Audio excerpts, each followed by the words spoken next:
So, hey classes students, this is Ellipse online learning platform and today we are going to know about how do we prioritize. Well, इसका मतलब क्या है? जैसे देखो, historians ने Indian history को किस तरह से 3 भागों में या कितने भी भागों में बांटा है, कैसे हम prioritize हुए हैं अलग अलग टाइम्स में, वही इस टॉपिक में हम पढ़ने वाले हैं. Okay, so let's see what is in this. So point number 1. In 1807, James Mill published a massive 3-volume work, A History of British India. देखो 1817 में जेम्स मिल नाम के एक आदमी ने 3 अलग पार्ट में एक बुक निकाली. ठीक है, एक बुक के 3 अलग पार्ट निकाले और उस बुक का नाम था अब हिस्ट्री ऑफ ब्रिटिश इंडिया. तो 3 बुक निकाली. इसका पहला नाम था history of British India volume 1, then history of British India volume 2 and then history of British India volume 3. तो second point, in his book he divided Indian history into 3 periods: Hindu, Muslim and British.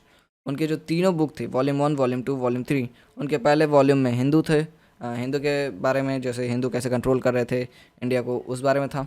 फिर दूसरे book में मुस्लिम कैसे control कर रहे थे, उस बारे में था, जैसे Hindu rulers and then Muslim rulers में मुगल.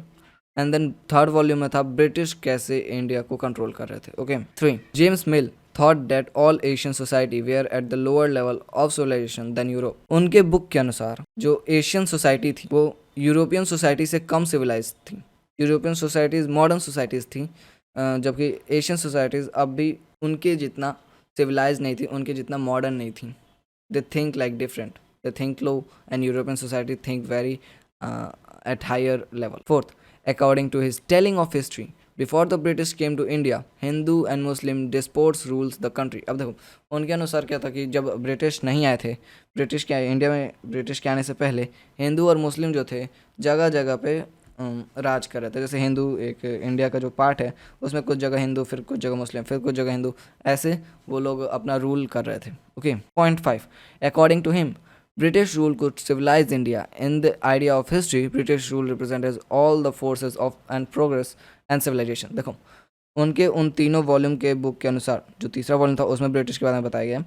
तो उनके अनुसार क्या था कि जो ब्रिटिश रूल में इंडिया सिविलाइज हुआ है, उससे पहले इंडिया सिविलाइज्ड नहीं था. ब्रिटिश आए तभी इंडिया सिविलाइज हुआ, और जो भी इंडिया में प्रोग्रेस हुए और सिविलाइजेशन हुए वो सब ब्रिटिश के वजह से हुए.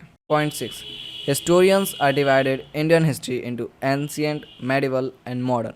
ओके, तो इनको अगर अलग ले लिया जाए, छोड़ दिया जाए, तो हिस्टोरियंस ने भी इंडिया को 3 तरीके से प्रायोरिटाइज किया इंडियन हिस्ट्री को. पहला एंशिएंट इंडियन हिस्ट्री, दूसरा मेडिवल इंडियन हिस्ट्री और तीसरा मॉडर्न इंडियन हिस्ट्री.